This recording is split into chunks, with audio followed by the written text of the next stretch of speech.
What it is, I'm Sam, and today we're going to talk about this book, A Small Place, by Jamaica Kincaid. This book is similar to the apartheid, which was based in South Africa because the black people and the white people were separated. This book is based in Antigua, and the white people in their hotel touristy areas were separated from the real Antigua, which is similar to the apartheid because apartheid literally means to separate. The way this book starts is Jamaica Kincaid is writing in first person of what it's like to first arrive in Antigua and see everything on the surface level, of seeing how beautiful everything is, how nice the weather is, what it's like to basically arrive. You don't really see the real Antigua, what's under the surface level. Later in the book, Jamaica starts talking about how the British people came to Antigua and they ruined their land, how they basically took over everything, started building buildings and hotels, how they took all the jobs, and they basically made all the natives there work for them. After she talks about how the white people came and ruined everything, she starts talking about their land some more. For example, she mentions a couple things, but in particular she mentions this library that she used to go to as a kid, and it's been destroyed for a while and it needed some renovation. For the past 3 or 4 years that said the renovation is going to happen. But she knows it's not going to happen, so she basically gave up on the idea of it being repaired. That's how she feels about the whole Antigua after the white people came. All the natives stopped trying in the city. They just kind of gave up because they know the white people have so much power. They took over everything. So now all the natives can actually do is just hate on them.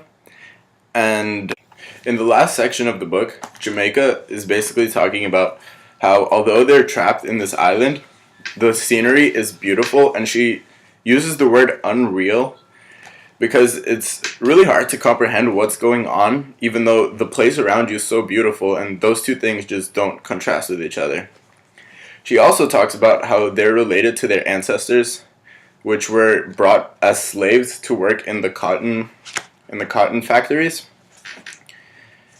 But also at the end, she kind of reminds everyone that people are people, so everything isn't as bad as it actually seems, which kind of brings a lightning end to the book.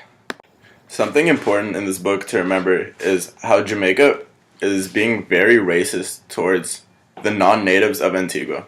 Throughout the whole book, she keeps making racist remarks about the white people, and that just goes to show that she has so much hatred for them coming over and taking over their land. A main theme that arises in this book is the ugliness of tourism, because after everyone came and built the hotels, she's talking about how the tourists are ruining the area more and more each day they come, and how Antigua is losing its true meaning, its true self. For example, she talks about how the shows for the tourists, they're using the animals that they find in the ocean, and that's just killing the area around them and the natural habitat. A main motif that's throughout this book is the Japanese cars, which the taxi drivers are driving. And although the tourists that come through the airport and get picked up by the taxi drivers, they think that everything is fine, it's just a regular car.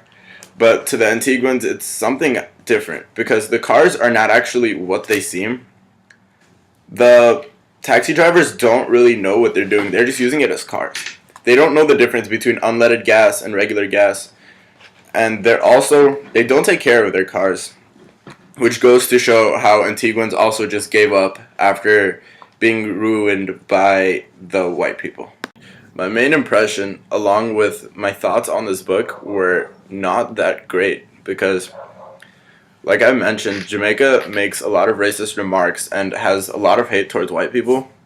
And I consider myself to be part of those people that came to Antigua and built hotels there, but not for a bad reason.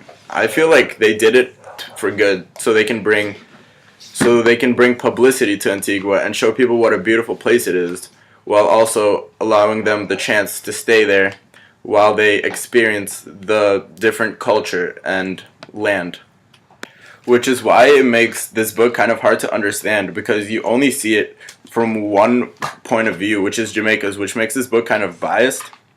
Because if you look at it from both sides, you can tell from one side there is a right to have hatred towards the white people, but from the other side, it just doesn't make sense why all the Antiguans are mad at the British people for coming and making it a better place. Jamaica has a very unique writing style. The way she writes the book, it's as if she knew the reader was going to be a white person, because she uses the word "you" a lot, which directs her hate towards the reader. You can tell that Jamaica has a lot of hatred for everyone else that's not native, for the people that come to Antigua, but you can also tell that she has a deep love for Antigua itself, the way it was before. Because throughout the book, like I said, she gives multiple examples of the different natural beauties that Antigua holds, and also the way it was before, which she enjoyed as a child, which she can't enjoy now because of the current circumstances. I want to bring up two specific excerpts from the book, and the first one is on page 24, where Jamaica is still talking. She says, They should never have left their home, their precious England, a place they loved so much, a place they had to leave but could never forget. And so everywhere they went, it turned into England. And everybody they met turned English. But no place could ever really be England. And nobody who did not look exactly like them would ever be English. So you can imagine the destruction of the people and the land that came from that.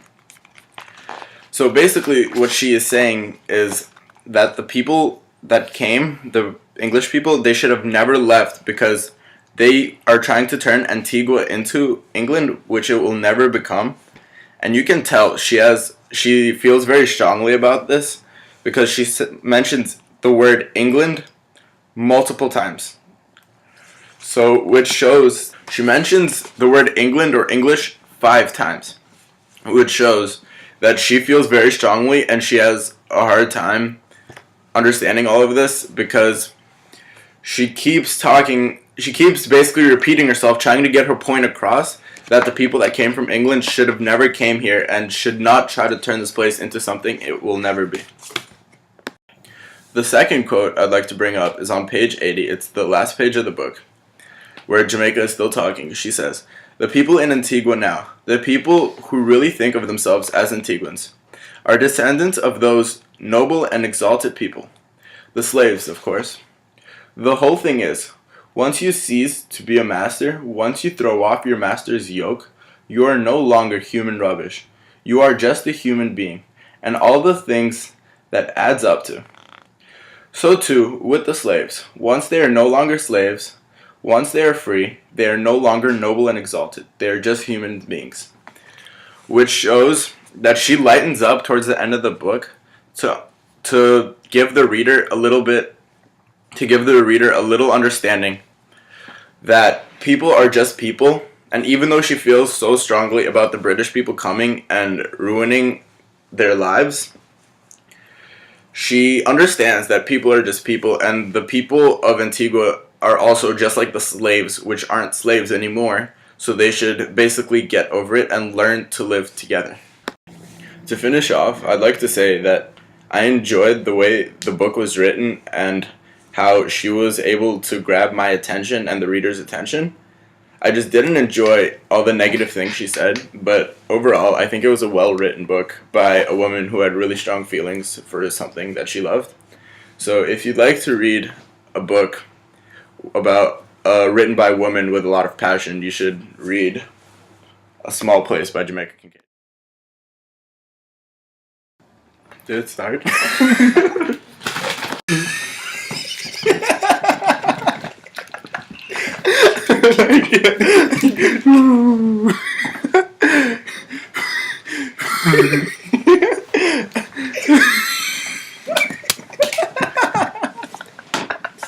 Just don't read it. Don't read it. For everything, she later goes into detail. How